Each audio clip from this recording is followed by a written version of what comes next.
Yes, yes, yes. Welcome back to Crazy Bowl TV. This is LFC Vibes in the barbershop settings.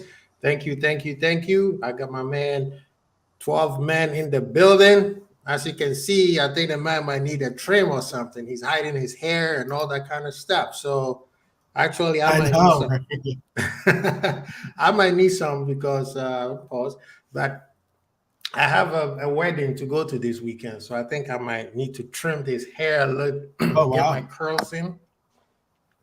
Yeah, so but Okay. before we Well, there you continue, go. please share, share, subscribe, like, please get us to that 200, share us to all the rest of the people, especially the Liverpool fans and the football fandom.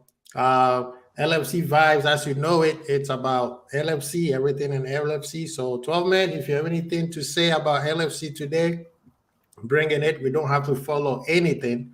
We're just gonna just chop it up, barbershop Okay. talk. Um, but we are Could gonna get make fun of dangerous. Spurs. Yeah, we're gonna make fun of Spurs though. We have to make fun of Spurs. I don't like to use that Oh word yeah, karma. no. It's a B, but hey, I tell people they've been doing this to us for a long time, and everybody's gonna get theirs. And it's been coming. Yeah. People are not happy anymore, huh? We told y'all, No, and y'all didn't want to yeah. listen. Yeah, you're spot on with that comment. I mean, realistically, you have a situation where, Arteta in October was saying, well, we've got to be mindful and respectful of that, these referees are gonna Hmm. make mistakes and we just gotta go with the flow. And now all of a Yep. sudden it happens to him where he doesn't like the calls and he doesn't agree with what the outcomes were.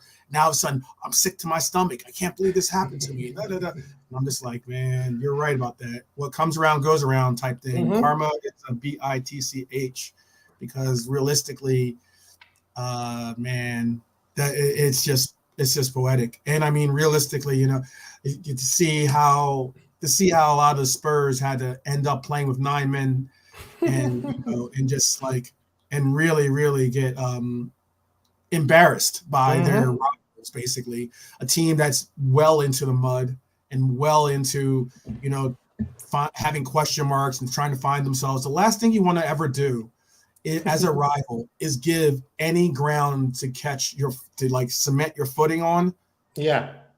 for a rival. You never Yep. want to be that person. You never want to be that team. And you know the So crazy thing is, and I saw this, a friend of mine sent this to me on IG. And mm, he's like, if this is not the fakest hat trick on the face of football you have ever seen in your life, the worst person who scored a hat trick out here with his chest out, feeling all nice. This yeah, man missed like 700 goals with yep, 9 men. yep, yep. You And on know, top of that, you know what I will say this: bung that guy because like if anything, oh man, I had that same game parlay picked actually. I had oh them yeah. losing. I had two picks, but like I ended up getting the score wrong. I got three. I had Mm. 3-2. Mm-hmm. But I did have another bet where it was going to be Jackson and Modric, Mm-hmm. scoring, and they had a one. He was coming in. I know he's going for his hat trick, so of course he's going to try to go for it. But I mean, like it's a couple of times he was going in on goal. He could have passed it to my guy over there, and I would have made some money over Yeah, I time. mean, it was surprising. I was like, is he going to pass it to Modric? Because Modric also needs some goals. And my Yeah, he man was does. like, yeah, I'm getting this hat trick right now. Yeah, he does. No one in that team cares about nothing. But other than I will admit this, Sterling Mm-hmm. has been a blessing for them to have gotten. He's been well overlooked, and I think like I'm I'm not a Sterling fan Mm-hmm. whatsoever in the sense of I call him. There's a reason why I call him Benedict Sterling. Yeah. Um, but I mean, Those I people who just know history knows. right exactly. But I mean, you know what I can say this is that Sterling has shown a lot of growth, and he does.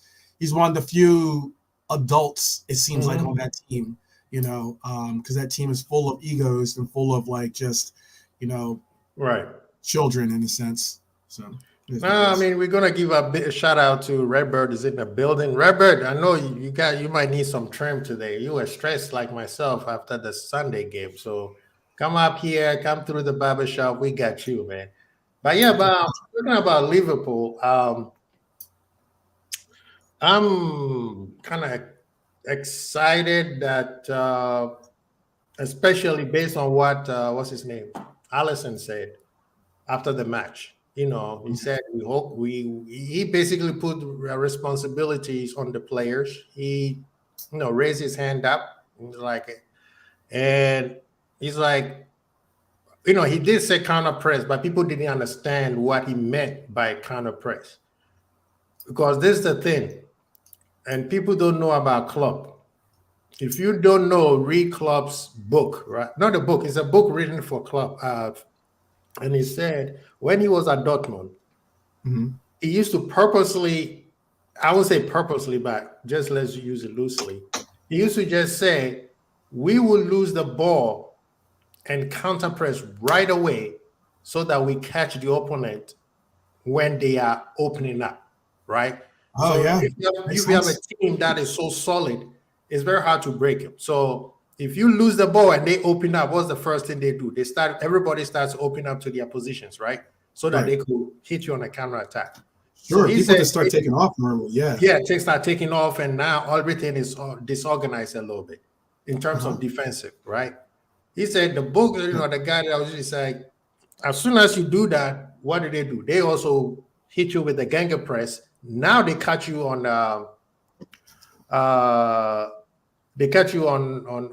a position where you are not ready to be, defensively.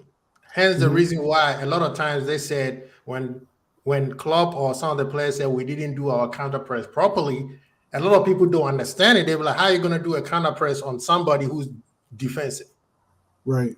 A lot of times we lose the ball, and when we lose the ball, that's when the counter press is supposed to start. Right. That's hence the name counter press, because you've been hit with a counter. You've been hit with a counter. So now you have to hit that same person while you are also already trying to do it. So a lot of times people did not understand that, and they were like, well, you can't. No. It's hard to break a team. And you guys heard what I said on Saturday, and it's like you have to try to break him down, and it doesn't work when you have a team that's so energetic like Klopp's teams. So the only way you could do that is when, let's use for instance, McAllister loses the ball. As soon as he loses the ball, everybody needs to be pressing on whoever has the ball. Barcelona during Pep days, he used to do it the perfect time. That's why they used to call it the 6-second rule.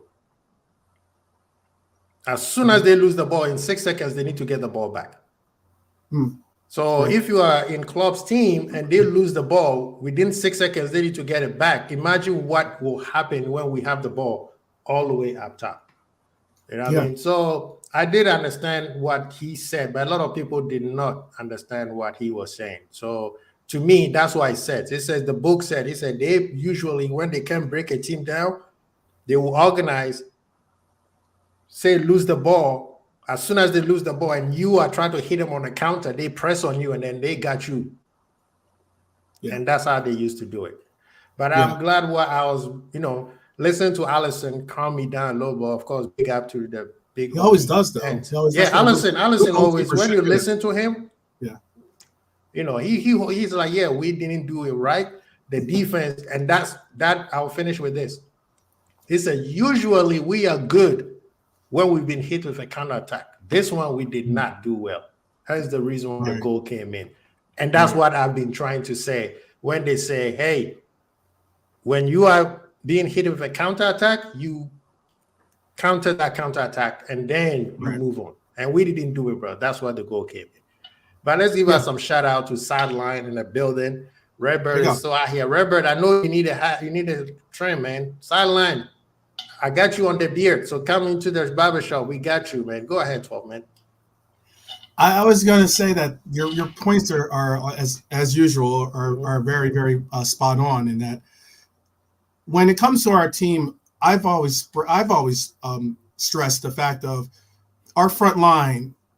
The efficiency of our front line will generate exactly what everything else is going to amount to on our team.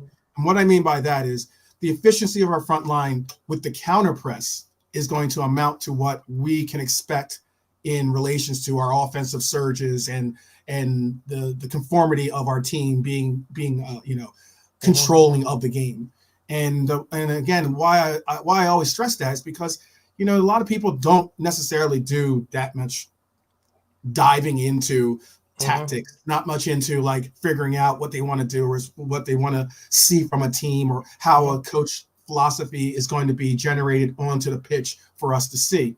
And you're right about that. The 6-second rule that you talk about from Pep is what I agree with, in the sense of the reason why they call it so much heavy metal, was because it's loud, it's immediate, it's just one of those, it's just like shock and awe almost, and what you're going to see is like when you have those opportunities, just like you said too, there's times when a team can get comfortable playing defense. And when they're comfortable playing defense and they're set in their positions, sure, it's enormously difficult to break that down. But then when they get their chance to get a counter press, or get a counter strike, or actually be able to like get out of their shape and try to go and actually play some offense, all of a sudden, just like you said, players are going to the forwards that were coming back and playing in the midfield all of a sudden turn around and look to go. The midfielders that were like helping out in that back line press further forward. All these gaps and spaces and even channels open up by what you just said. And that's when you strike. That's when you say, "Oh, okay, you got comfortable, or you think you had that second to breathe. Well, boom, I'm gonna hit you in the gut." And that's when you hit them. You hit them hard in the gut, and then you'll be able to turn around and say, "Oh, now that channel is open, or now I can play this long ball, or now I have space to move into the box and take a shot." Those things are all apparently what we were unable to break down. But what also, I think, since we're able to speak freely, is that like I know I spoke on it before. We got K-Mac in the building. He came in for a trip. K-Mac was here when I was speaking on it. But I mean, realistically, what I was trying to get across is that I know that people said whatever they wanted to say about Diaz and about how excuses and this and that and blah blah blah. But I'm trying to stress the fact that, one, it is kind of a fitting that the man came in and within 5 minutes or whatever he was in the game, ends up scoring a goal. The man is pure trouble when it comes to you having to handle that player, because they know his speed's there, they know that his ball dribbling ability is there, and those abilities to break down offenses are so key and so unique, because not many people have those kinds of players on their teams. Okay. I mean, realistically, they don't. I mean, if Anthony could possibly get his head together and do something right with his life, maybe he could be similar in the case of being, because he looks to take on players for Manchester United, but fortunately for us, he doesn't. So we have someone that is grounded, someone that is a beautiful person, and as in just a really genuine guy that I believe, sometimes our fan base doesn't recognize that, these players aren't a dime a dozen. They're just simply not.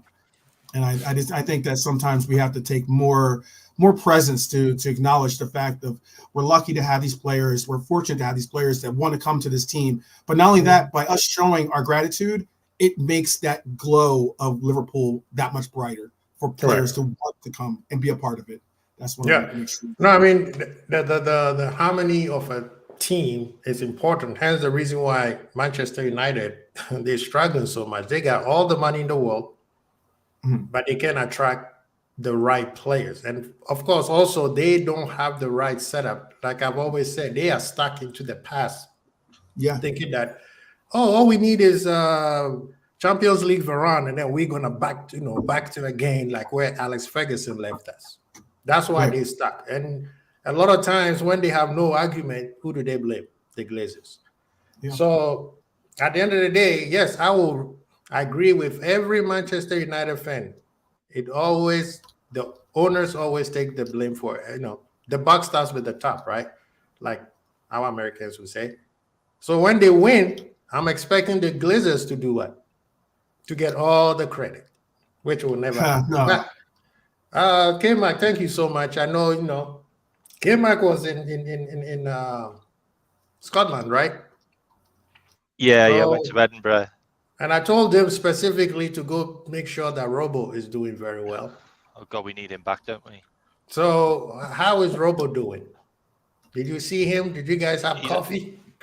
He had his arm in a sling. He was trying to play the bagpipes with one hand. You know what's really funny? You know what's really funny? You just be talking about like blaming the Glazers. Yeah. We have a habit of doing that ourselves, by the way. True. I've already started seeing people already blaming FSG because we're not gonna get Andre. We're like, people, why do you guys put yourself in that situation? Whether we get him or not has nothing to do with the owners. The owner signs the check. That's it.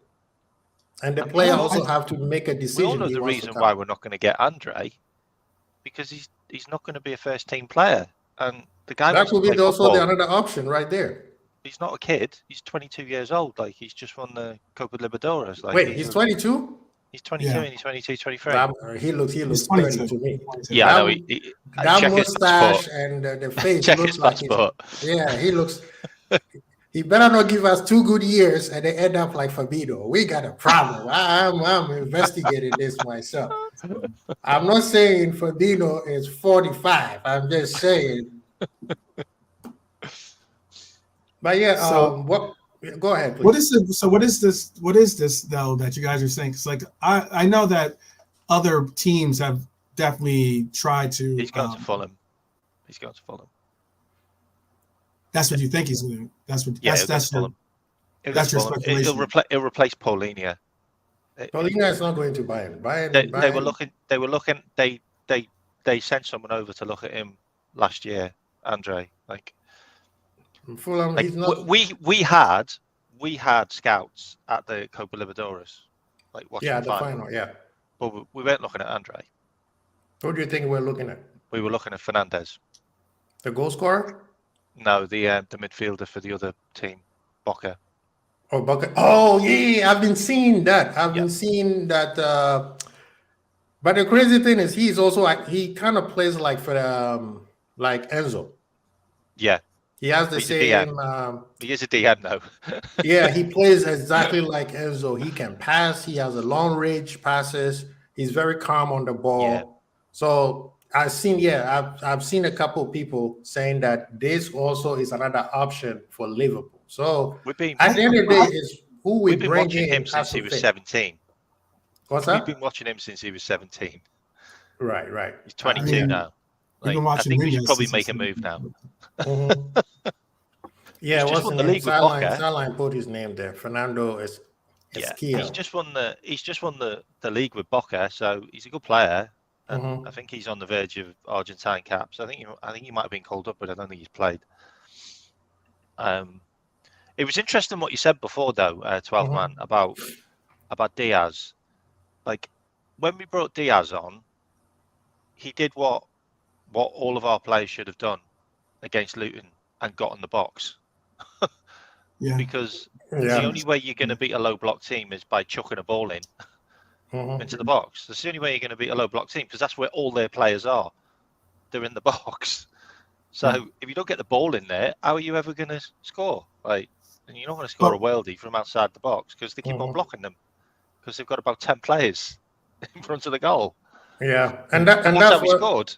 That's what Diaz wanted it more. He wanted that ball more. That was a hard header, by the way. Bro, I don't know how he got it, because those defenders were big. I think you know exactly how he got it. I mean, like, you think about it, like, look, I understand what you might be saying, like, as in the opportunity of him starting at Fulham is probably greater than him being a regular starter, because he'll start for Liverpool. Let's not get it twisted. Andre, I'm talking about. I'm going to get into your point. Talking about Diaz. Yeah, I know. I'm going to get into your point about Diaz. Yeah. No. 12 men is trying to send Diaz to Fulham. Yeah, I no, think he goes to yeah, Fulham. right. Yeah, right. Well, no, what I'm trying to get across is that, like, with Fulham, I can understand what you're saying about like wanting to get playing time, but I believe that he will get playing time here at Liverpool too, starting playing time as well.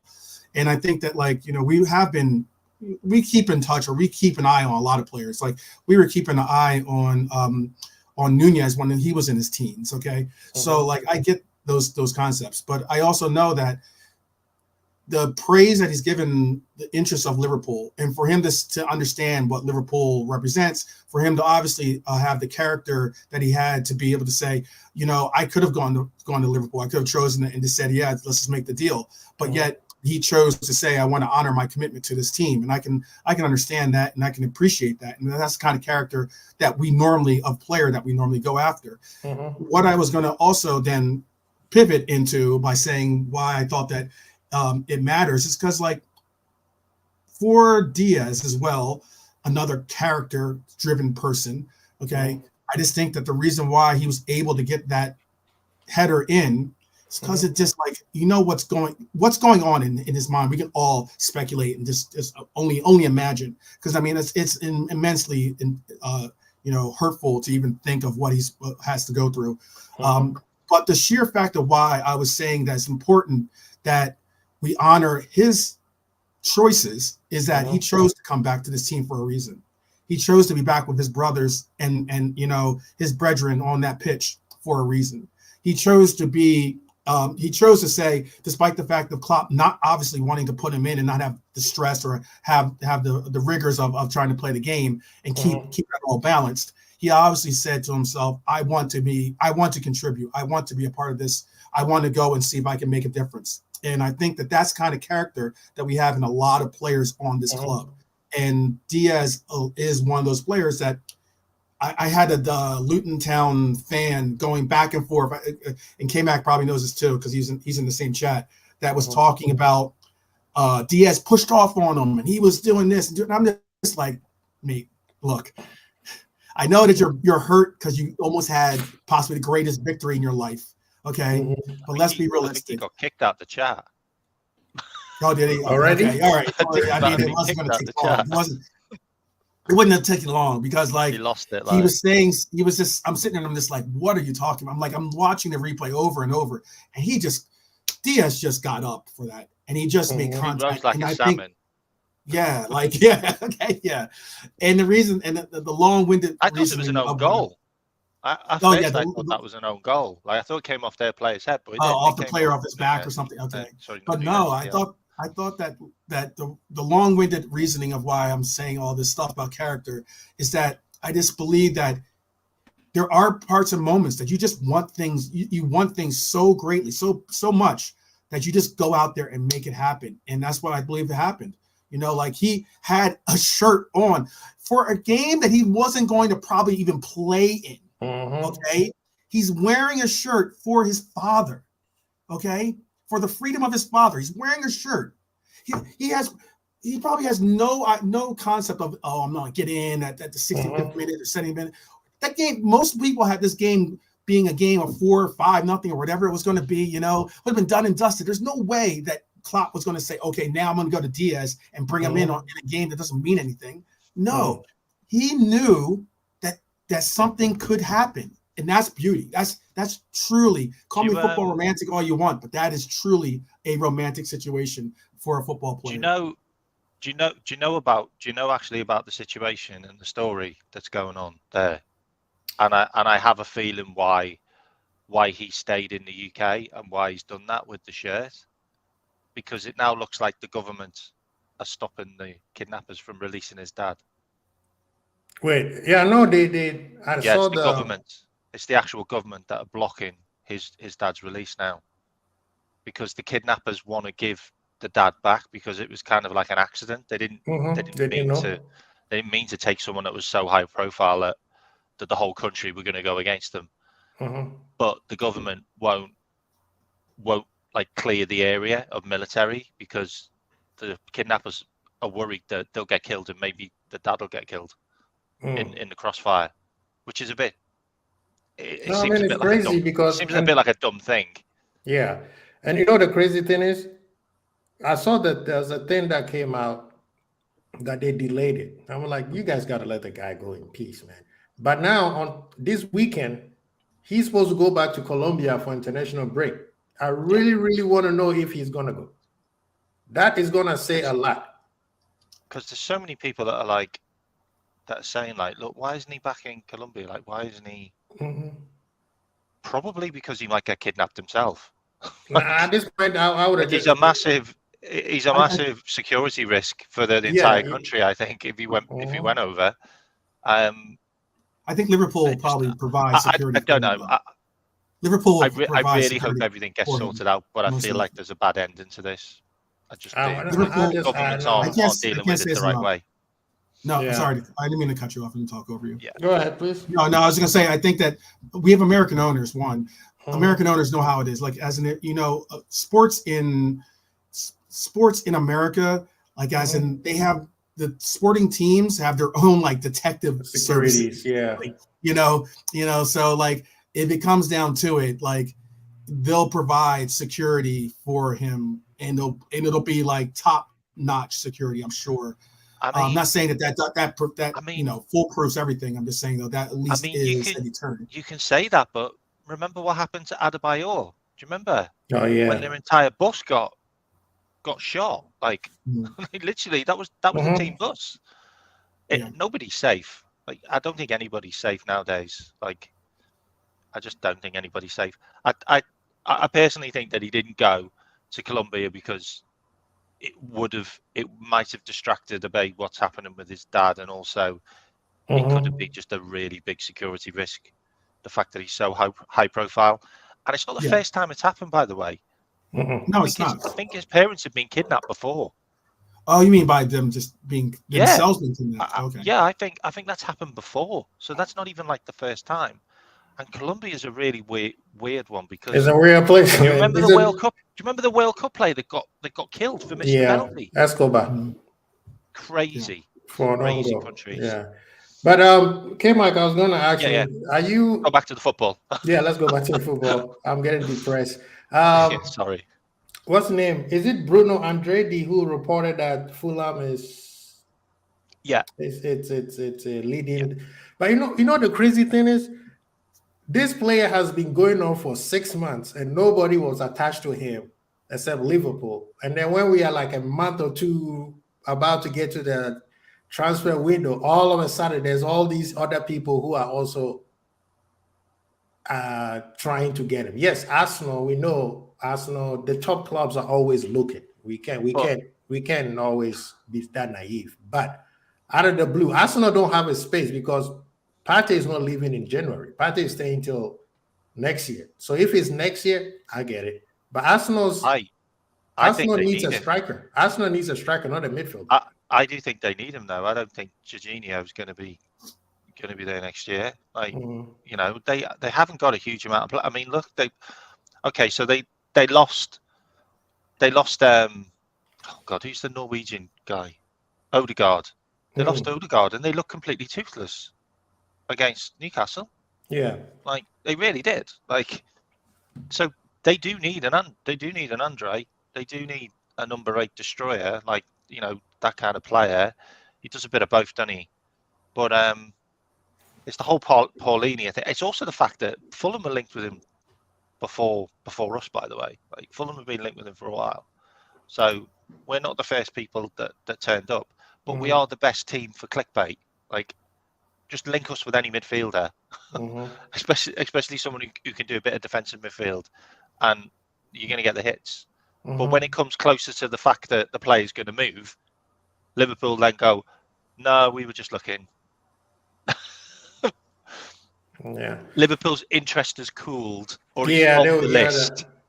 But I would say this though. I just don't think. Yeah, they're going to be playing. Linked. They're going to be playing Bobby.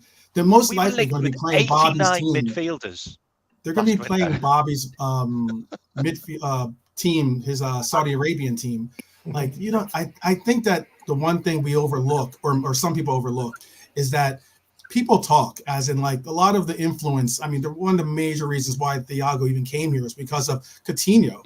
You know, one like as in being in his ear, or Fabinho being in his ear and telling them like, you know, what's going on with Liverpool, like it's a good move for you, like influencing his decisions, you know. And I just think that if you don't think that players like Fabinho or players like Bobby, you know, aren't not only respected, their opinions definitely carry weight, like Alisson, you know, like these players, they start like communicating with you, and chances are it's more likely to happen in your favor. And I think that one great thing about it is I was hearing about how Bobby's team's going to be possibly playing them now because, you know, they're both the winners from their nations in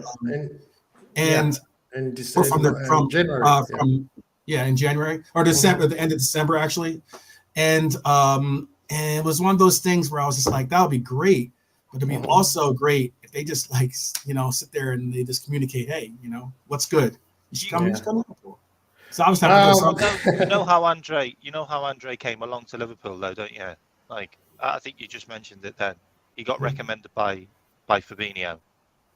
You know that, don't you? He was the guy that. Well, he was the guy that said we should go and check him out. Yeah, it's Fabinho's replacement in Brazil. So. Yeah. For the national team. He said go and have a look at him when he was like 18, I think, or 19. Yeah. Let's welcome our old alum. Big up Baz. Baz is in the building. He's coming in for a trim in the barbershop, you know. Look how shiny the head is looking. Yes, sir. Thank you so very much. Big up. Yeah, Baz, we miss you on Sunday, and I know you were in the chat, but the game on Sunday was very deep. I won't say depressed. It was just disappointing. It was one of those days, and we're hoping it's just going to be one of those days every 10 games or so. But we're not talking about it today? No, we're not going to focus too much on that. We're just trying to move on from it, right? Okay. And everybody saw it. Everybody has their. I think every criticism or everything that was constructive criticism was warranted, because that's exactly what happened during the game. But one thing that I was going to say something to Kema, one thing that I've seen Liverpool do is Liverpool have a tendency of doing smoke screens. Right? We were told we getting this player, all of a sudden Szoboszlai comes from nowhere. We were told we getting this player, everybody was excited, all of a sudden this Endo comes from nowhere. Whether we agreed it or not. But most of the players, with the exception of McAllister, Gravenberch was supposed to be Toure. So maybe you're right. Maybe he'll go to Fulham and we'll get Ezekiel Fernandez instead. But it won't shock me because Liverpool has been doing that, especially this new Liverpool. You know, they will tell us, they will give us a player that everybody will talk about it, and then we're like, yeah, we're not going after him. The next time is Liverpool signing another player from nowhere, you know. But Baz, how you doing, man? We are glad you're here. We haven't seen you in a long time. What do you have to say on your chest today, man? Today is everything about Liverpool. Why is 12 men wearing blue, man? Sell out. No, it's purple. Oh, okay. It looks like blue, huh? Yeah, colorblind. My apologies. Fair enough. I can see the bird. I can see the bird where the dreads where the dreads is. So I'll allow it. What have I got to say about Liverpool? I see it. Yeah. Oh yes, and you as well, and you. Come on. What have I got to say about Liverpool? Look, I know it's no joking matter, and I do hope they do resolve the Diaz father thing as soon as possible. But it's not one of those things that I want to joke about. But behind 12th man, we need to find a way of releasing him into our DM. He needs to be playing games, in my opinion. Yes, he's not the first choice. He's not everyone's cup of tea. I get all of that. Yeah, years old, all the rest of it. But how I see it, and I've always said this, and I'm not going to go into the game obviously yesterday because obviously you guys have got it covered and you covered it yesterday or whatever, or day before. My thing is, you buy a player like this, you've got to use him. You've got McAllister, you've got Szoboszlai. They've been great in their own ways. You know what I mean? McAllister's doing a job. Maybe not. He's not the greatest at it, but he's doing a job. So I'm not going to knock him. Obviously, there's other people that I would be looking at to be like, yo, why are you playing him here, kind of thing. But we need to get this guy.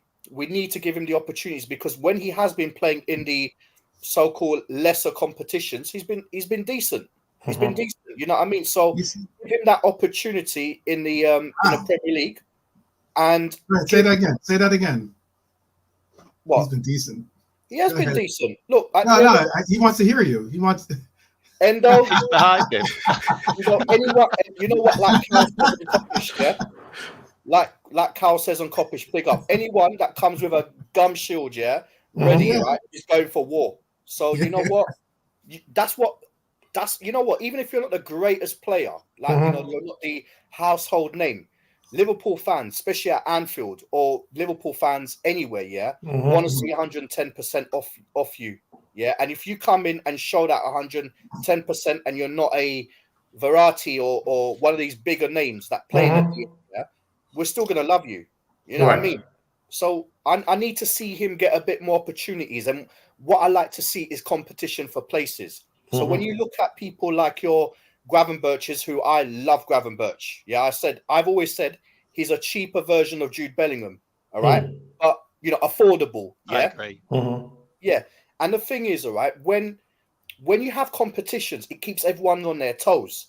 Right. And I won't go into the Luton thing properly, yeah, but what I would say, all right, is when you've got players that are underestimated, in my opinion, yesterday or Sunday even, yeah, we've got to look at, we gave them too much respect. We underestimated the whole thing. I think when you go for these teams, I do appreciate, Kenilworth Road is like an old-fashioned stadium. You know what I mean? There's a lot of noise there, yeah. But one thing they always say, if you shut them up, yeah, you're gonna get opportunities. And by doing that is by treating them like a Man City, treating them like an Arsenal.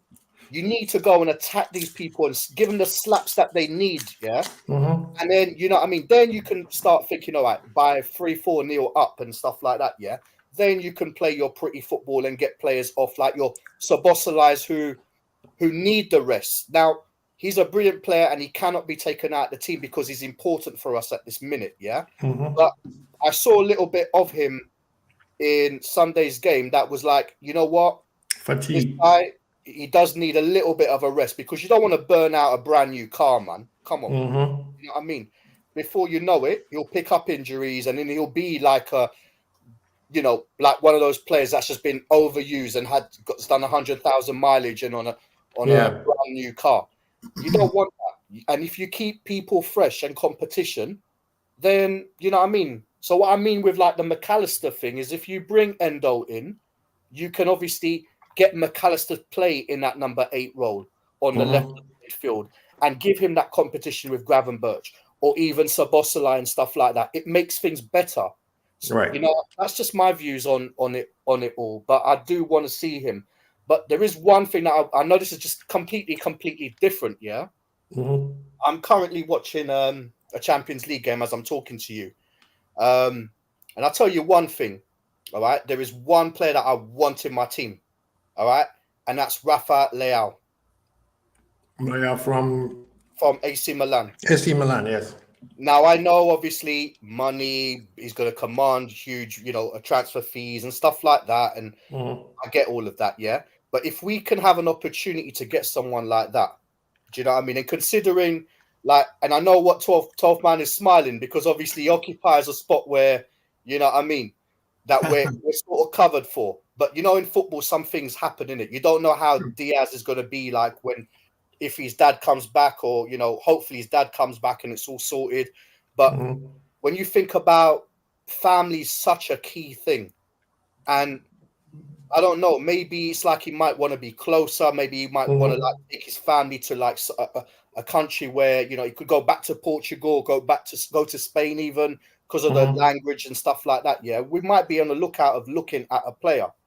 But you know what? I don't know, man. I don't know. And Uncle Albert, big up to you, bro. You know what? You say we'll only get Leo if he's been gambling, mate. The thing Yeah, I was is, gonna. right, We've had this conversation. I'll just finish this one quickly. Yeah. Mhm. What I'll say is, like, do you remember we're talking about we can't afford players? Well, we put in a bid to go and get a Calcedo, so we do have money. Whether we spend it and stuff like that, no one knows, but we do have the money. I know we have the money to buy the right players, and I'm sure Jurgen Klopp will say the same thing, or whoever would say, if a right player comes along, we'll be interested. And if we do have a problem in there or somewhere else, we do need to invest. So, yeah, that's me. Can I just touch on the endo stuff, because I've got Yeah, go ahead. Wait, endo. K-Mac, Oh, yeah, can go I on. just Go on. can I just say just to real quick? We've had this conversation about his because he brought up the Italian thing. Like I don't know about you guys, but I'm not really that high on Italian the players from Italy joining and coming into the Premier League. I don't think that the styles and exactly correlate to bringing about. He's different. We've got a terrible track record in it. with players from Italy to Liverpool. Exactly. Terrible record. Yeah, Can you name any good ones? Yeah, Literally. Desena, Aquilani. Can you name any more? Yeah, but they were Italian internationals. They're Italians. This is a Portuguese guy. When I watch him, every time I watch Italian football, I think, you know what? They are defense minded. They are that kind of thing. But every now and again, and then, yeah, you will find a brilliant player from that league. And you know what? He's their most important player. He reminds me of Pepe. Balotelli. He reminds me of Pepe of Arsenal. Mario, He really does. Yeah, Everything about him reminds me of him. I think he'll be a complete flop in the Prem. Yeah, but you see all these guys. He'll get a hard tackle done on him, and he'll be out, and he won't want to do nothing. Like he'll get like a Milner reducer. when you look at these players that have been mentioned, Balotelli, all right, this one here, and obviously others, Desena and all these are Italians. They're not Portuguese. Leao is not Italian, is he? Or is he Portuguese? No, so he's not that mold. He's that creative attacking player. I mean, I don't know, man. I know it's not likely, and I'm just I'm just making a conversation up here. But if we do get someone like him, I think he'll come and he'll smash it, man. I'm just saying that maybe there's a reasoning why his game is so gleamingly attractive to you, in that he's playing in the Italian league, but then he comes to the Premier League, he comes to England, and he doesn't have the same. Yeah, it's true. It's true. Currently, I'm watching Mbappe against him. Yeah, and so far Mbappe's done nothing, and Leao's been either. I don't want him either. And I mean, like, no. I'm just saying hypothetical, because Mbappe is the next best thing out there, innit? The everyone that really wants him. Some people, obviously not you, but at the end of the day, I'm watching these two. They're around the same bracket in terms of their age and what they can be, etc. Mbappe's obviously won some World Cups, etc. But if you have someone like him in a setup that we have, boy, if we could work on maybe his defensive side of things. But this guy skips past right backs like anything, bro. Barini. Yeah. Remember? Yeah. Chelsea. I liked him. I liked Fabio. I liked him, but I liked him as well, by the way. Can I just touch on the endo stuff before we maybe switch track or move on to another subject? We played 11 games this season in the Premier League, okay? And we've conceded 6 goals. We've conceded 6 times first in those 11 games. Guess how many games Endo was playing in those 6 games that we conceded first, that he was on the pitch? 0. None. Guess how many times he came on to the pitch and we came from losing to winning? Probably all of them. Majority of the times. 2. So when he's come on as a sub, when we were down to 10 men and we were losing, we won both those games. That's not a coincidence. It's not a coincidence. It's not a coincidence that we managed to get back into the Newcastle game and the Bournemouth game. It's not a coincidence. It's Endo. He is a natural DM. Like, I totally agree with what you're saying. Like, square pegs, square holes. Like, he's a square peg. He fits in the hole. He's the only midfielder we've got who can play as a DM on his own, or a pivot as a really good pivot right in front of the defence. We haven't got anybody that can do it. We literally have nobody in the team. Matt, in your opinion, yeah, why is this guy not getting games? I mean, like, he's getting games, but not, you know. You know what? It's a really weird one, but I genuinely believe that the reason why Endo is not playing is because of the fans. Because Klopp never comes out and says, "That's my guy."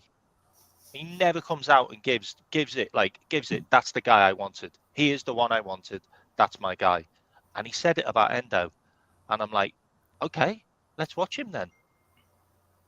He brought him on. He brought him on when we went down to 10 men. He obviously rates him enough to do that. But why aren't you playing that guy against Luton? Like seriously, play him against Luton. If he's not going to get a game against Luton away, then who is he going to play against in the Premier League? He's not going to play against Man City. Not going to play against. I think the reason why they played him, right, is because they wanted McAllister to get that yellow card to wipe it, ready for the City game. I've been saying that. People don't believe me. That one was intentional. I've got a bigger question than that. Why didn't McAllister foul their guy and get a second yellow and get sent off? Because he still gets a one-match ban, and they wouldn't have scored. Oh no, that was that's one match ban. Yeah. That was Harvey. That was Harvey though. That was Harvey. That was next to my thinker. It depends. If I thought it was Elliott too, but that was Harvey that got brodied off the ball by what's his name? The Everton guy. I call him Aubergine. What's that? I call him Aubergine. Okay. That player who just kept on rinsing. But what I was going to say hold up a second. Is Leao about to score? Oh no, they're showing the repeat.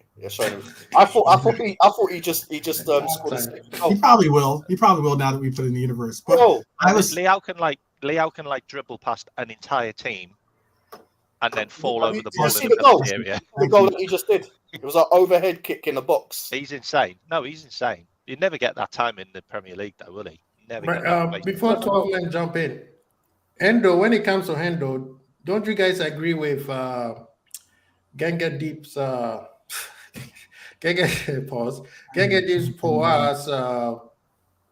that he's doing the same thing he did with Fabinho? That's a very interesting way of putting it. But but he's playing a guy that isn't a DM. We had a DM when we were bringing in Fabinho. I see what Ganga Deep is saying, and I just think this guy is already made. He's ready made, isn't he? Mm-hmm. To be fair, yes, you got to give him. You know what else he offers? He offers goals. He can score a goal from a set piece. So he already scored by last season. Yeah, he scored. I think that's why Baz came in and said, "I'm going to campaign for Leo." Yeah, that's why. He saw the goal. Be like, "Come on, we got to get this guy." No. It's not even that, because I know Chelsea wanted him. They were making a bid for him last summer or something like that. Mm-hmm. But I've been watching him. I have actually been watching him in Italy, and I think I think he's not made for that league. He's not really. He is made for either a La Liga or maybe obviously the Premier League. And if he's going to go for money and stuff like that, obviously he'll go to like France, innit? But he's not. When I think of Italy, I just think of like great defensive teams, teams that just don't give you an inch, yeah. Right. And then you can look at people like your Ronaldos and your people who were there, who did move on then to like Spanish teams and stuff like that, with their flair, and they've just been brilliant. And this guy, I think he's got pace, he's got trickery. He's got a shot on him as well. I think if he comes into a Premier League, he goes to a team like a Liverpool or even an Arsenal, for argument's sake, teams that play with that high intensity. You know what? He's going to skim right backs. He's going to make them look like idiots. And he's not my favorite player. But when I look at him and I think, you know what, this guy will be great for the Premier League, for whoever, whether it's City getting him, Liverpool getting him, or whoever getting him, he'll, And I know AC Milan are not doing too well at the moment, and with everything's going on in their league and stuff like that, this guy holds all the aces. He could say, "Yo, I want to go." Can I ask the panel? K-Mac, will you do this? Can I ask the panel a question before that, because we're still on the Endo thing. Yeah. Would you play Endo against Brentford? Yes. Yeah, I would. Yeah. So, okay, can I You've answer? now lost McAllister. You've lost McAllister. You've got Jones back. Oh, and yeah, But would you play? Because we don't know if Cujo is going to be ready. You've got it. So this is what I wanted to answer. This is what reason why I wanted to answer K-Mac's original question about, why Klopp didn't play Endo in this Luton game. And I think that, okay, I got, ridiculed in the beginning of the year when I kept saying how Klopp isn't looking for a destroyer. Despite the fact I get it that, Caicedo could be looked at as something of a destroyer, I guess, in a sense, or even Lavia, we did go in for that kind of player. But why I'm saying I don't think he was like so cemented in getting a destroyer is because he was looking at it from an offensive perspective in this new concept and this new vision of a midfield that he wanted to do. Getting deeper into what I wanted, the reason why I said I don't think Endo was slotted to play against Luton is because of exactly what Luton brings. Luton's not a team that's going to be offensively such a juggernaut in the midfield, much less on the pitch in general, that you need another defensive-minded player to have to take the reins or capabilities away from them of scoring on you. So if anything, we're looking at it as like, okay, I get it. We have so much offensive power, and we're just going to try to flood the gates with all this offensive power that we have, that we're not going to look at saying, okay, we need that Fabinho, or we need that kind of Endo player, that destroyer that sits in the back, that's not going to really be bringing any offensive flair or change to our game. One of the unique things about McAllister is that McAllister does have the ability to be a link man. He does have the ability to occasionally shoot. Doesn't shoot that often, but for us at least. But that's because his role is different on this team. And I think that, like, realistically, Liverpool versus Luton, it was a situation where we didn't need that defensive player. And I like the fact that we had those options, like having these options, whether when Bichette gets back to health, whether, I'm not going to bring up the guy's name, but the guy who wears number 6 gets back to health. Okay. Or if we do, despite what K-Mac said, I understand. But, if we beat Fulham or we get Andre, these players are more these players can bring more offense to that 6 role. That's more of a hybrid role, in my opinion, of what Klopp's concept of the new position entails. And that is a player that has the ability to be press resistant, is able to get the ball deep, turn around, and be able to distribute or carry the ball forward and have progressive carries or progressive passes forward. And I think that those kind of players are great. Endo isn't that kind of player, in the sense of he's not someone that you're going to say, he's going to be able to distribute passes and everything. He's more of an anchor when it comes to a DM. And that anchor position that he plays is something that he now will turn and say, oh, where's Trent? Oh, where's Ryan, or where's Curtis, or where's Dom, whoever. That's the first thing in his mind. His mind isn't like, oh, I'm going to turn and I'm going to maybe create something. His mind is, I did my job. I stopped it. I stopped whatever was the offensive threat, got the ball back. Now let me give it to the playmakers and let them do what their job is make plays. That's why I don't think Luton Town was there for him. So we have a question. Have you seen how many times Endo's played as attacker midfielder? They do press. He's played. I'm not saying he doesn't have I'm not saying that he can't score. I think someone that won. I won money off of him scoring. I get it. I won money off of scoring. I understand. I know. He can play the 6. He can play right back. He can play defense. He can play central defender as well. Mm-hmm. The thing about the Luton game is, I understand having all of this attack and threat on the pitch, but they didn't do anything. They did absolutely zero. We had absolutely no width in the game. We needed Endo. We needed Endo, so those players didn't have to think about defending, didn't have to think about the break, because you've got a guy there who's defensively minded. Now we have a question. All they wanted to do is just push forward, and then he just pinged the ball over us, and they were in. We have a question for the panel. It says from Ganga Deep. Question to the panel: if we keep seeing certain deficiencies highlighted by multiple LFC fans on various channels, where do you think we will finish or achieve? Who wants to tackle it first? I'll tackle this one very quickly. All right. Mhm. If anyone's talking to me about we're going to win the Premier League, all right, they need uppercuts to their forehead. Because we're Wow, I didn't know it was gonna get violent. We're all on Daz. the same channel there then. The man woke up with violence this morning. No. It's my birthday today, believe it or not. Oh, So happy birthday, man! I'm actually relaxed today. But definitely didn't wake up with violence. Woke up with love. But we'll have to pop bottles. Hey, 12 men, open some of those bottles behind you, man. Yeah, You can't there you just go. leave decorations. no, look, No, I just don't think that we will win the Premier League. It's a very tough one this season because like everyone's very close. You know, City are not dominating. Arsenal are having their thing. Tottenham, they're about to collapse, and good bun Tottenham, yeah. Man United is still the same.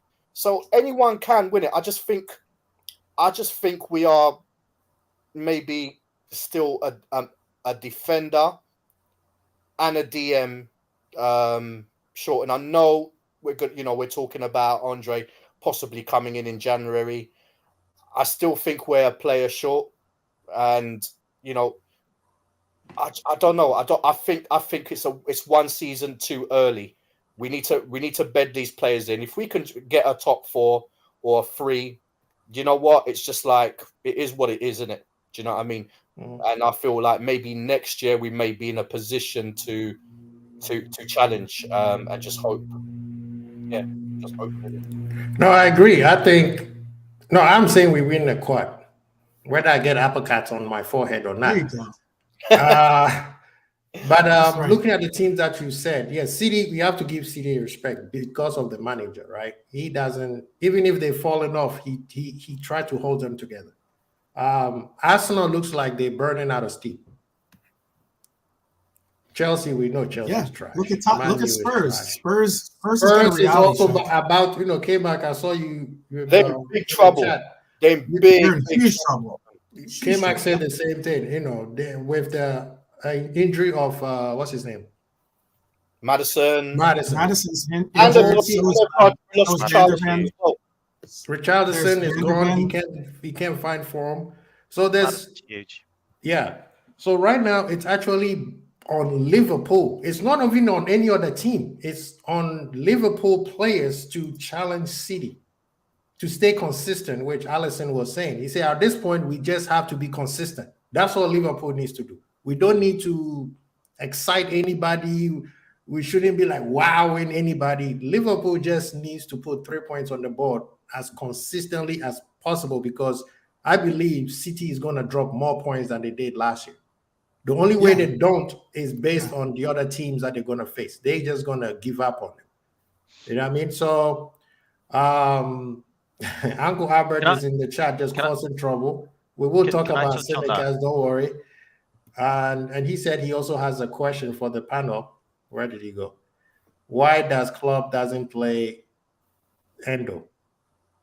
We kind of just answered that, didn't we? We answered. I know he must have left to go eat some fufu and then came back. Can I answer Gang of Deeps on as well? Yes, please. Look, right now we have the biggest chance we're probably going to have in maybe 2 or 3 seasons to win the league because you've got such a transition in so many teams. Like you really have. Like the fact that Chelsea aren't involved is brilliant. The fact that another team like Tottenham are getting involved is great because that kind of upsets the apple cart. And the fact that Newcastle are now strong enough to take points off some of the big teams, we've not had that before. Yeah, we've never had any other teams that have been able to take points off City apart from Southampton for some reason. Yeah. So when now, you've got Wolves, you've got your Arsenals, you've got your Newcastle. These teams can now take points off City, which is fantastic. We've always been able to beat the big teams. That's never been a problem. Our biggest problem is to beat the shit teams, and that is going to be the biggest hurdle we're ever going to be able to get over because we still can't work out how to beat low block teams. Like how many years is it going to take? Like seriously, how many years is it going to take? That's my concern. To realise that he might need to throw Virgil van Dijk in their fucking box for the last 10 minutes. He's a striker. He was, though. He was. Like, seriously, Virgil was a striker. I don't mind it. Like I don't mind chucking a few defenders in the box to get a winner. It's the mentality, K-Mac. I believe I can't be drawing against Luton and Brentford's and Palace's and you know, every single year we get beat or drop points against the team that is bottom of the table. Right. Every single year we do it. I can understand that. Yeah. Why is that? Why is a massive chance? Why is that, Tom? Because we've got the players to do it. Yeah. Why is it? And in my opinion, I believe it's just to do with arrogance. We're too arrogant. Sometimes, yes. Sometimes I can understand that. Because I mean, there's been criticism of like Trent or criticism of Mo not having the intensity or looking or not really putting enough emphasis of looking at every team. But I've been saying, I said this time and time again because I got called out for saying Luton Town's going to be a hard. Everyone's calling out these crazy scores, and I was like, we're going to have a difficult a game against them because they're playing at home. 2-1. Yeah, but every team, you're wrong there in that respect. And big up to you. You know, I love you, and I always go back and forth with you. Yeah, it's not a team that we should have a problem with. No, I'm not saying that. But Everton's not a team we should have a problem with. Yeah, like there's, I'd say a good majority of the league are teams we shouldn't. Everton is different. Everton is a different thing. It's a derby. Yeah, they're crap anyway. Yeah, but you know what? We'll probably have a problem with them because they are going to be more blooded with it. And when I look at Luton, they weren't blooded at all yesterday. They just had their back. They are because they're looking at If you look at Luton's record, or excuse me, Luton's if you look at Luton's record, Luton actually. Okay, I thought you looked at Luton's record and got excited. They'd be beaten at home by two teams that had 10 men, by the way. Luton. Okay, and I get that. Beaten at home by two teams that had 10 men. Like, I get that, but it wasn't like. But again, the reason why I keep stressing this point is that Luton this year haven't played really that many great teams. Okay, because I'm not going to. I mean, you could say Spurs are having a good year, but I'm not saying they're a great team. Okay, but I'm not going to go. But if you look at their, so far the matches they've had, they haven't played at that many great teams. But they have played well at home. They lost. Yeah, they've only lost 2 games where they've been scored on more than 2 goals, and that was Villa and I'm going to go blank on the 4th. They got and Chelsea. Okay. Oh, Chelsea, yeah. Chelsea. So and both of those 2 games that they lost were away games. They lost at Chelsea. Okay, they lost at Villa. Okay, but every game they played at home has been 1-0, 2-0, 2-1. Those kinds of games. So they played. Everyone knows you play different at home than you do on the road. Bro, this every road game isn't. It was their biggest test at home, yeah. At home, biggest test, and that's why your comment about Everton, great. I understand that completely. It's a rivalry. It means more. It should mean more. But exactly that. This game meant everything to them because this was the first opportunity to be in front of their home fans, in front of a top 6, top-notch club, and in their mind, that must have been buzzing. They were weak, bruvs. They were weak. They couldn't even. They didn't beat us in the end. We drew. No, I'm not saying that they played so like amazing. I hear you. Again, I hear you, and I agree with a lot of things you say. But come on, let's be real, yeah. Everyone, as much as you said that we'll find it hard, yeah. Deep down in your heart, you were expecting a Liverpool win, whether it was a 2-1 or 1-0. You were expecting a Liverpool win. Sure, I was expecting a win for sure. Yeah. And the thing is, all right, and obviously I was in the chat the other day when we were talking about it, yeah. And we had this conversation, or we had this thing about Diaz is like the most creative player, and him and Nunes, are creative. Nunes obviously has. We all know about Nunes. He will score a goal, he'll miss and rare-tete, yeah. But he causes creation, yeah. Diaz is the same thing. But then people have ripped Diaz constantly, yeah. This season. 2 different types of creation, though. I agree with you. I understand what you're saying, but I want to make sure the context is there are 2 different styles of creation.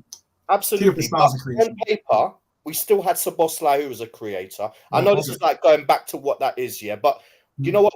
The point is, we should have beaten them. We had enough in the locker. And I always, you know, based on how I was taught when I was playing football, yeah. Yes, I didn't play no Premier League. I didn't play in front of 40,000 people, 50,000, yeah. But what you do is when you go and play at these clubs, and especially these old-fashioned stadiums, yeah, they are so close to you. And you know what you need to do? You need to keep those guys quiet. You are Liverpool 12th man, so you know the saying of the 12th man is the absolutely quiet. They capitulate, and we didn't do that. It was based on attitude, their attitude, their arrogance, and for me, that's as good as losing that game. Don't you have to walk through people's gardens or something like that to get to? You have to get to the bathrooms. You know, I mean, like literally, they talked about it. They talked about how there's like walkways over people's gardens or something like that they have to walk into. That the people that own the house are getting fed up with all the film crews that are showing up for all the attention. They're moving anyway. They're moving anyway. We also need to talk about how scummy their fans are. Yeah. Can I just say that to what Baz was saying? That's where I was getting at. Is that the fact is, yes, their fans, some of their fans are scumbags. Okay, because that is reprehensible for you to be singing or doing the Hillsborough chants and and doing chants about poverty and all this other stuff. You know, that's just I can't get my head around that. That's low class. I can't get my head around that. Like, feed the children. Like, are you having a joke? Like, seriously? Yeah, that's just absolutely reprehensible. And apparently, Luton, like the board members of Luton, have come out. That's beyond tribalism. That. Yeah, and that's the thing. While 12 man, you talking, K-Mike, I would like the question sideline asks: which players provide us consistency? Now, in your opinion, there's only 4 players in our team that are consistent. And it's Alisson, Virgil van Dijk. I would say Salah. Salah consistently gets assists and goals. Yeah. Midfield is a real toughie. It really is, because they're not consistent. We've got a new midfield, haven't we? I can't even say Dom, because Dom's been hot and cold. But I wouldn't say that's Dom's fault. I'd say that's the tactics. Yeah, I would say probably 3 this season consistently. I'd say definitely 2. The goalkeeper, definitely Virgil. Matip's been pretty good as well, to be fair. Now, Matip will give you 7. Yeah, Matip's been 6.5, Salah. Baz and K-Mac, can you answer Albert's question too? Is that true? I didn't know. What's that? Sorry. His last question. I mean, you guys being that you're Luton is a Tory area. Like keep on voting them, and they'll keep children starving. Okay. Like, I was just wondering, but I also was going to say this too, is that like I know that we can, we didn't necessarily have that many what seemed to be great opportunities, but we had 6 big chances that we missed in that game, pretty much. And not only that, we had. I know you don't. It didn't seem like we had a lot of shots in the box, but if I told you we had 15 shots in the box, which we did, you would have thought, okay, we should probably have scored 1 or 2 of them, okay, and that's not even including the 9 shots we had from. Put it this way, we had 9 shots outside the box. That was more than all of their shots together, okay. Yeah. Okay. They had 8 shots. They had 5 inside the box, 3 inside, outside. We had 9 outside the box. We had 15 inside the box. Go ahead. 12 man. Listen to this. Yeah. This is a big problem, by the way. You've really hit the nail on the head there. Listen to this. Chelsea, 13 shots on goal, 1 on target. Bournemouth, 26 shots on goal, 10 on target. Newcastle, 9 shots on goal, 4 on target. Villa, 17 on goal, 4 on target. Wolves, 16 shots, 6 on target. West Ham, 22 shots, 7 on target. Tottenham, 12 shots, 4 on target. Brighton, 14 shots, 4 on target. Everton, 26 shots on goal, 6 on target. Forest, 21 shots on goal, 8 on target. And Luton, 24 shots on goal, 6 on target. 41 shots. We are missing Mane and Firmino. This is like Suarez years, where Suarez was just killing birds. Wait, what game did we have 41 shots? What game did we have 41 shots? Forest. No, we haven't. Forest 22, 26, 21. Oh, 26. Oh, okay. Biggest. Now, Not 44.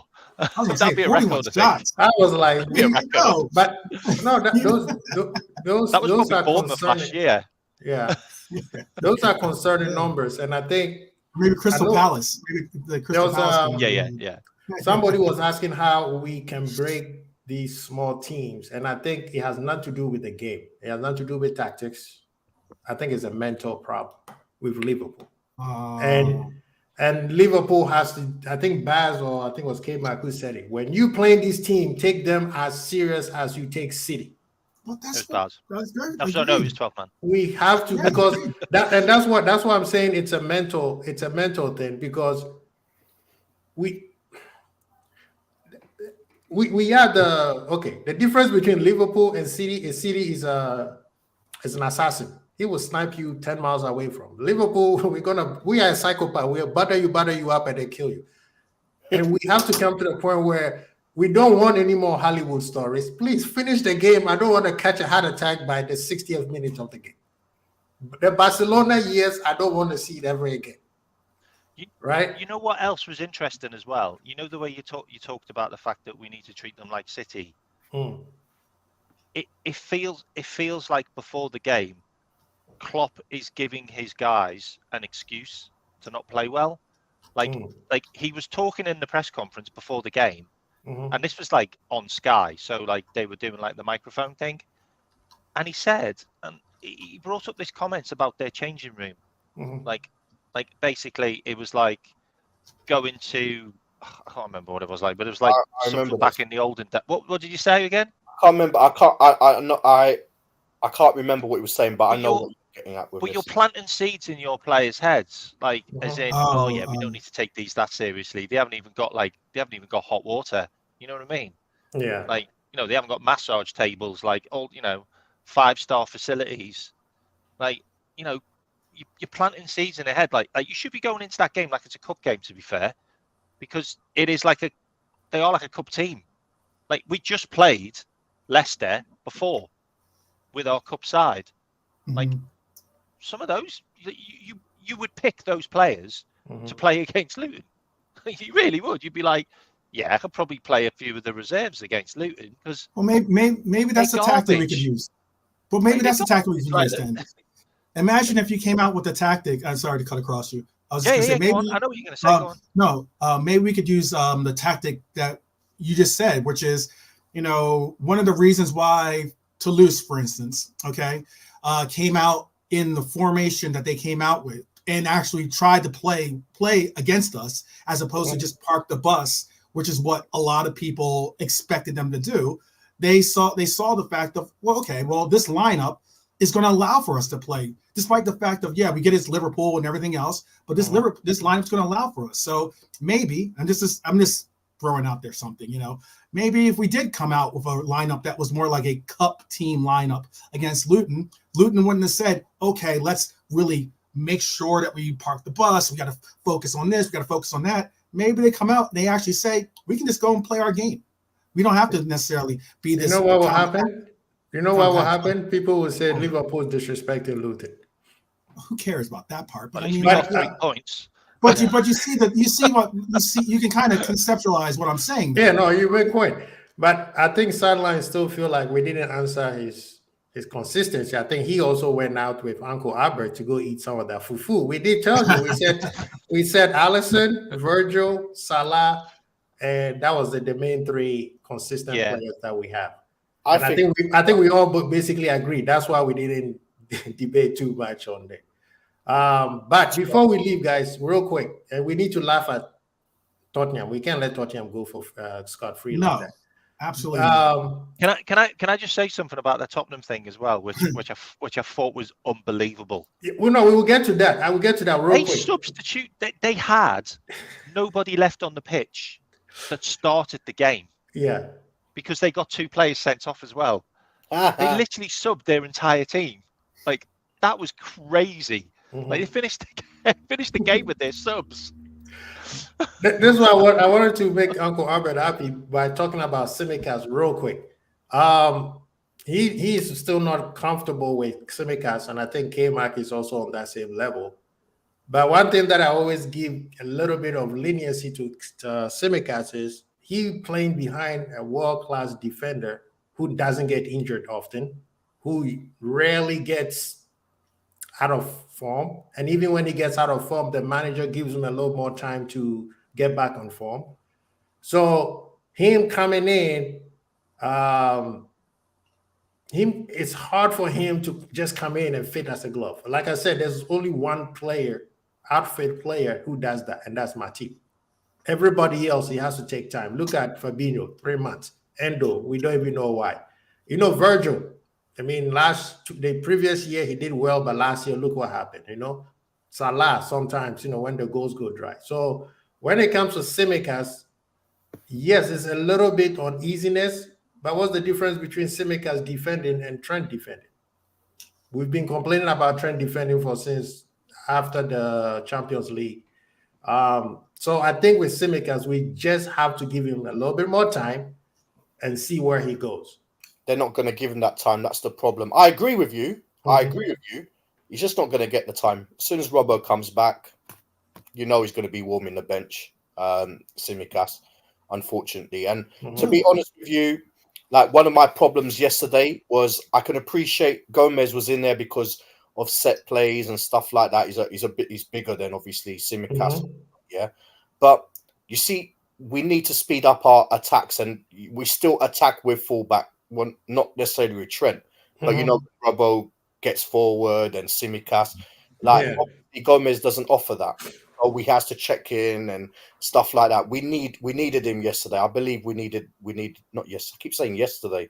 Like it on Sunday. And I think if we had a bit more width, some of those, Simicast would have created that though. I can say that I didn't necessarily agree with every player. I mean, this is obviously Monday quarterback, or Tuesday. I guess it's Tuesday now, but Tuesday armchair quarterback they call it here in America. Or Monday armchair. It's where you're able to say, oh, you should have played this player and that player. And it's all hindsight. It's all after the fact, after the matter.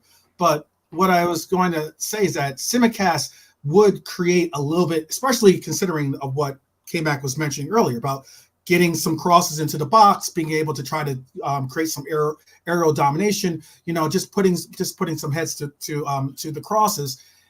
Simicast would have created that, and I think Simicast, especially from the left-hand side, you would have more of those creations coming from Simicast than you would from Gomez, and that's just. But yet, I do believe that Gomez is a better defensive tactician than Simicast. So it was a matter of a little bit, how do they say, a little bit of this or a little bit of that, pick your poison type deal.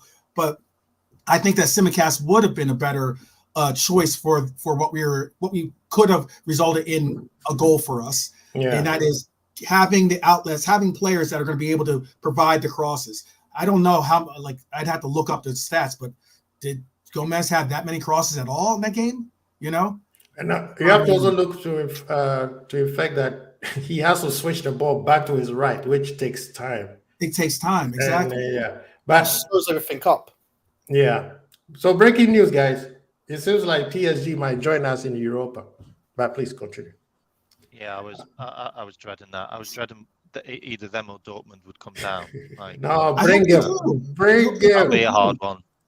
No, but we don't have to take, as long as we get first place, we don't have to least. As long as we don't get first place, we don't have to. As long as we get first place, we don't have to see those teams, those kinds of teams. Yeah, but they'll win. They'll win their round, and then the next one against us. They might. I mean, they might not. I mean, there's a lot more riding for the teams that are already part of Europa. Then they might see it as, oh well, who cares about this game? It's about the mentality that we were speaking about earlier. Can I just touch on the Simicast thing and also the Gomez thing as well? So the Simicast thing, he got played in the previous game, didn't he, against Leicester? He did. So that's probably why I didn't play. Sorry, Bournemouth. I keep on saying Leicester. I don't know why. Bournemouth. Thing yesterday. We had Leicester in the one before, didn't we? That's why. Yeah. The first, I knew we played them.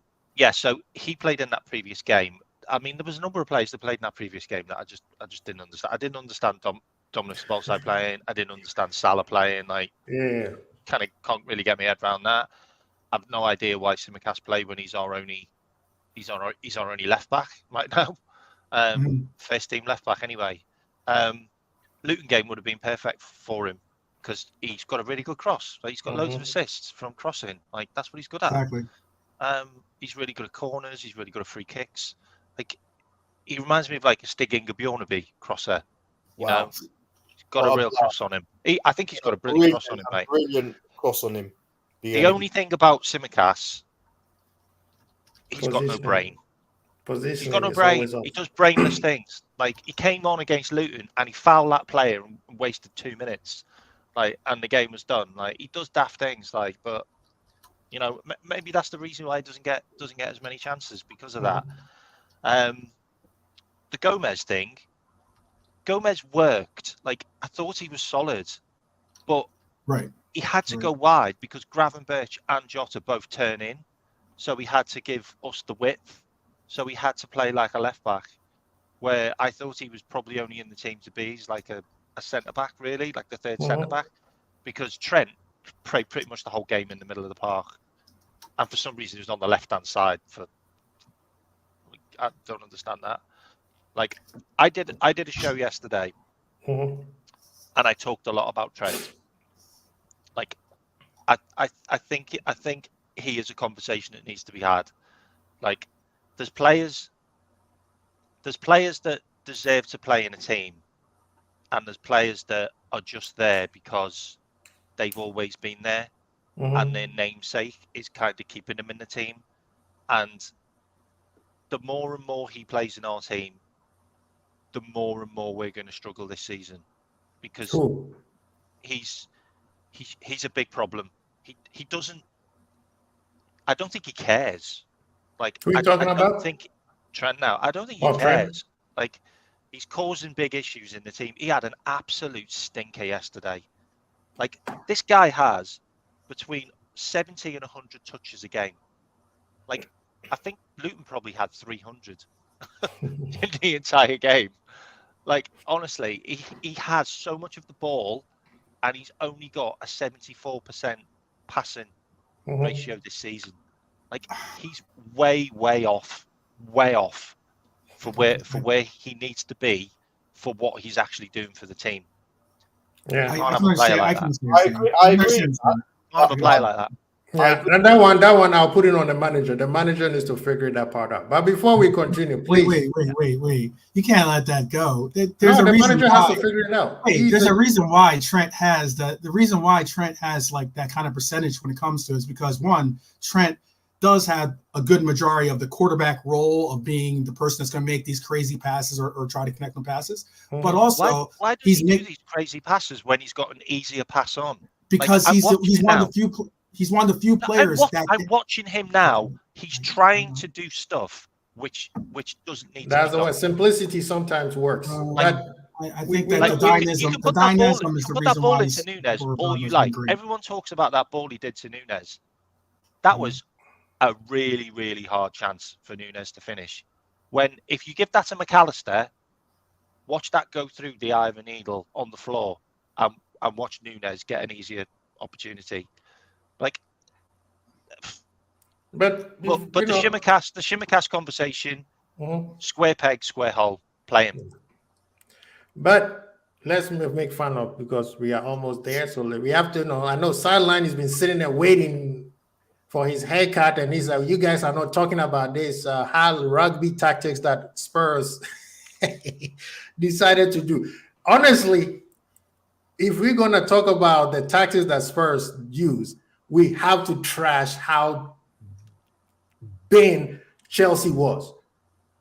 Any other team would have been like, settle down. You don't need to just keep launching the ball to Sterling and say, Sterling, run 200 miles per hour like Usain Bolt and try to score a goal. Just calm down, because Spurs, I don't know what Spurs was doing. First of all, Spurs, I've been telling people, yes, they are a team on form. They are not as good everybody think they are. They have 3 or 4 very, very good players that I would love to have them at Liverpool. But when things get hard, they start acting like a fool. I don't know why. What's his name? The defender who I have him on my fantasy team, wasn't it? Romero cost me 4 points, and he's not even on the games when all the 4 goals went in, and now I got -4 because of that fool. I'm losing money because of it. Me too. The guy wasn't Ngonu, whatever his name is. He's the one that got Jota sent out. And Doggy. He's the one who should have gotten a red card way before. What's the name? Before he got it. That was a horror tackle. Karma. Too. I'm telling you, everything that they played was exactly what I was wishing that they would have scored an own goal and let the game be like this, because Chelsea was so trash. There's no reason why Spurs fans should be out here clapping for their fans like they did something. You didn't do anything. The team that you were playing against was trash. A friend of mine, I was telling this to 12 man earlier. A friend of mine sent me this thing on IG and said the hat trick is one of the fakest hat trick of all times. This guy missed 900 shots. This guy's a bum. He is terrible. Oh my God. I'll just leave it at that. Terrible. You guys go ahead. Useless. How? Oh my God. Chelsea is an embarrassment. No action Jackson, I call him. Bro, he could have scored 4 goals, and that 4th goal would have been the better goal than all of them, and he killed birds. That's what he was doing. Tell you what, Spurs, that Van de Ven snap, I could feel that. I could feel that snap. Like that. He's out for a while. Man, the hamstring, those type of hamstrings. The way he pulled up lame like that came out. You're right. That looked like it was. That's bad. That's bad. The thing about the Tottenham game, the Tottenham players know that you can't play players offside in their half. They know that. You know what I mean? I mean, Chelsea is the one that we have to talk about here, because you can't tell me you got 9 guys. Liverpool gave you guys the blueprint if you're playing against 10 or 9 men. Sit back or sit in the midfield, stay compact, and when you get the ball, keep the ball as long as you can and move the ball forward. These guys think that Son can dribble 50 people and go score by himself. It was atrocious. He nearly did, though. Yeah, he did. He nearly did. They even scored. They called it back. That was close. That was he had a couple of close offsides calls, to be honest with you. Yeah. Some very, very like. It was 9 yeah, goals. Okay. I see it now. Maybe from this angle, I can see it differently. But I mean, he has some calls where I was like, oh wow. I still think we need to bring that technology that we had in the World Cup into the Premier League. The offside, that one would have, understand why we don't. They would have cut off the time by half. The amount of time they waste. I want all of them to make the right call. But yeah, but you can tell now that they are shitting it. Like they are literally like they are really, really scared of getting anything wrong now. Oh, they check probably everything. will get more wrong. Yeah, there's going to be more mistakes. They check everything now. When it comes to the rest of the league are welcome. The rest of the league are welcome. I do not. Put the This whole automated system weekend, in now. Just play the automated system. Just stick it in. Like it can't be any worse. you could go in and say, you know what, we're going to bring it in. The World Cup, bring the World Cup system in right now. Who cares? Like it can't be any worse. No, you're right. And the referees are getting banned. They're still getting to referee matches. How is That guy was the 4th official in our match. Yeah. He's supposed to go to he's been relegated, and he's the 4th official in our match. But yes, Spurs was horrible. They think that they are the darling of the league, and they got caught up. And now they have to use more subs who don't play the Rastapopoulos style of game. Now they're going to be struggling. You know, Chelsea. I don't even want to talk about Chelsea because I'll tell you what, though, if Spurs drop off, I would definitely put a cheeky bid in for Basuma. I think he is sensational. Basuma? I will go for Sarr. Great player. He could really, really shine in our midfield. I will go for Sarr. Sarr has energy. I'd go for Song. DM, no, is he? We'll go for Song. Keep on picking 8s. Be like Klopp. Leave the 8s alone. No offense to Tottenham, but I don't want anybody from your team, to be honest with you. I'll tell you what, I would. Madison's too injury prone, and he wouldn't Nah, I last. don't want Madison. Liverpool. I don't want Madison. I love Son, but I mean, it's just there's no way in heck that we're getting Son. And other than Why is that? I mean, who? Why is that? Why can't we get Son? Because I just think that he means too. If he brings Nunes, because I just think that people underestimate the value of markability for a player, and the markability for Son is enormous when it comes to how much revenue he generates for the Spurs. And I mean, I say that because, I just know that, there's those that might think that you get a certain player because you open up yourself to that market, basically. You know how many people show? I just know from some of my friends that ventured from here just to see him play, particularly, because he's an icon in Korea, in South Korea at least.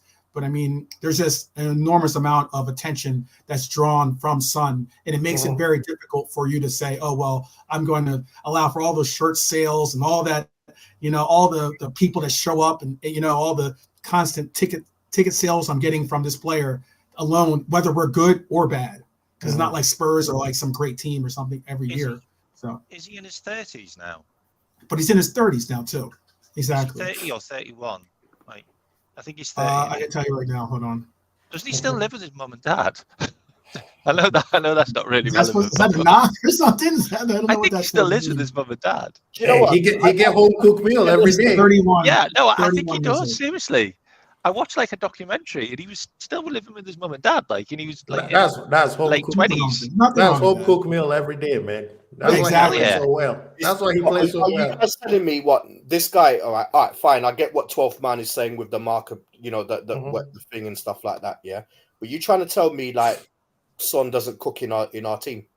No, I would love Son to play in our cook team. at home. I just said those. I just said that. That was good. I just say though he's 31 years as he mentioned, he's 31 years old. He's now the captain of the Spurs. He's how now much is on his contract? No, how much is on his contract? That I'd have to look up. I'm not certain. Yeah. Is he older than Salah? Is he older than Salah? He's around the same 31 age. years old. He's 31 years old. I know we were He's looking at born July 8th, 1992. So he just turned 31 in July. I mean, he could be an impact player, a game changer type of player. When we have those issues like we had with Luton. He'll be Tottenham's highest paid player. He would be. He's easily. I'm sure he's easily. He's absolutely sensational. Yeah. I know Klopp really Klopp likes him. Yeah. But anyway, gents, thank you so very much today, man. We gotta end it here. People in the chat, we appreciate you guys. We got Brian, we got Alexander, we had Redbird. Brian I always say Brian. I mean, thank you. We got to get out of here. I know Baz is already watching his boy Laos, beating PSG. And PSG and Newcastle, one of them are coming to Europa for sure. They both get slapped. Uncle Albert was in the building. Guys, thank you so much. And then Ganga Deep, appreciate you guys. We'll be back on Sunday after the game. And I think Chelsea's playing City, right? So yeah. So after that, we'll be out here. But please share, subscribe, and like. Please go to my people. This is the original panelists. They're back, and we finally got Baz. Baz decided to show up today, so he graced that. And then came back. Thank you so much. He makes a lot of money. He makes 190K. Go ahead. If you want any analysis on Trent, DM McAllister as well, and I also did Canate. Check out my show yesterday, and also Albert was on with Gang and Deep having a little chin wag at the end. So I need to watch that one. Yeah, I need to watch that. If you just want to know about the analysis, just forward to 10 minutes, because the other 10 minutes is me ranting about Pep Linders. You guys still fighting with Pep. Leave Pep alone. 12 man, you have anything you want to say? You should listen, mate. 12 man, you got anything you want to say before we get out of here? You guys. No, I just put in. He asked about Son. I put in what he makes. He makes 190K a week, and is signed to 2025 with the Spurs. Okay. Anyway, guys, 12-man, K-Mac, Baz, Casey Ball, I'm there. I just want to make sure everyone's silent.